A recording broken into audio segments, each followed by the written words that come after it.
Jharkhand police बड़े बड़े मामलों का जल्द खुलासा करने का दावा करती है। डीजीपी खुद सभी पुलिस अधिकारियों को सख्त आदेश दे चुके हैं कि लंबित मामलों का निष्पादन जल्द करें, नहीं तो कड़ी कार्रवाई होगी। लेकिन इन सब दावों के बीच पुलिस खुद बेबस दिख रही है।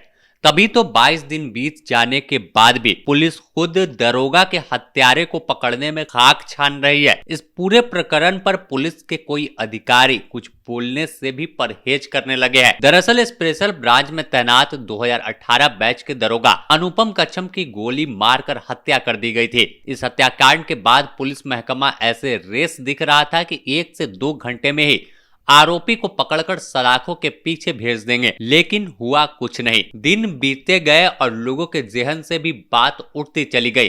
तभी तो घटना के 22 दिन बीत गए और हत्यारा कौन है, कहां गया, इसकी कोई जानकारी पुलिस नहीं जुटा पाई। जब स्पेशल ब्रांच के दरोगा की हत्या हुई थी तो खुद डीजीपी अनुराग गुप्ता उनके परिवार के लोगों से मिलने रिम्स पहुंचे थे। यहां मीडिया से सवाल पूछा तो उन्होंने कहा कि उनका भाई मारा गया है, अपराधी को छोड़ेंगे नहीं। साथ ही उन पुलिस अधिकारियों को भी चेतावनी दे डाली कि काम में लापरवाही करने वालों को कहीं का नहीं छोड़ेंगे। लेकिन यह सब बात तो कहने की थी, हुआ कुछ नहीं। स्पेशल ब्रांच के दरोगा की हत्या के बाद ग्रामीण एसपी सुमित कुमार के नेतृत्व में एक एसआईटी बनाई गई। एसआईटी ने पहले दिन से ही रेस दिखने लगी। रिंग रोड पहुंचकर क्राइम सीन रिक्रिएट किया गया। कई दोस्तों को हिरासत में लेकर लंबी पूछताछ की गई, लेकिन मिला कुछ नहीं। इस मामले पर एसपी से जब सवाल पूछा तो उन्होंने केस जांच कहां तक पहुंची इसकी जानकारी देने से भी परहेज किया। बता दें कि जिस तरह से 2 अगस्त को काके रिंग रोड में एक होटल में पार्टी करने के बाद स्पेशल ब्रांच के दरोगा अनुपम कच्छप वापस अपने घर लौट रहे थे, तभी पहले से रेकी कर रहे अपराधियों ने उनकी गोली मारकर हत्या कर दी थी। इसके बाद अपराधी आराम से निकल गए। अगर देखें तो रिंग रोड पर उस वक्त ना कोई पेट्रोलिंग गाड़ी मौजूद थी और ना ही कोई आदमी। गोली किसने मारी यह अपने आप में एक सवाल बनकर चारों ओर घूम रहा है। लेकिन पुलिस की बात कर ले तो कई दावे होते हैं कि ऐसी सुरक्षा राजधानी रांची की है, लेकिन होता कुछ नहीं है। पुलिस हाल के दिनों में कई जो ड्रग्स से जुड़े हुए मामले उसमें खूब खुलासा करती है। छोटे उग्रवादी संगठन जेजेएमपी टीएसपीसी पर कार्रवाई करके उसे अपनी बड़ी उपलब्धि में गिनाती है।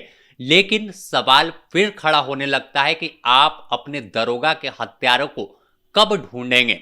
क्या झारखंड पुलिस इतना सुस्त हो गई है या इनका नेटवर्क इतना कमजोर हो गया है कि दरोगा को ही गोली कौन मारकर चला गया यह गुत्थी सुलझाने में ही इनकी पसीने छूटने लगे हैं। तभी तो सवाल अपने आप में चारों ओर घूम रहा है और इस सवाल का जवाब देने से पुलिस अधिकारी भी बचने लगे हैं। परिवार के लोग भी हर रात इस आस में गुजारते हैं कि उनके परिवार का सदस्य चला गया तो अब उसके हत्यारे को उनके ही पुलिस विभाग के अधिकारी पकड़कर सलाखों के पीछे भेज देंगे। लेकिन जब सुबह होती है तो फिर कुछ भी जानकारी नहीं मिलती। हत्यारे कौन थे, क्या किसी संगठन से था, किस मामले में हत्या की गई, यह पुलिस भी सवाल अपने आप में तलाश रही है और टटोल रही है। एक सवाल ऐसे में राजधानी रांची की सुरक्षा पर खड़ा होता है कि राजधानी रांची में सीसीटीवी कैमरे लगाने के दावे होते हैं कि चारों ओर सर्विलांस पर है, हर व्यक्ति पर निगरानी है। लेकिन किसकी निगरानी कर रहे हैं?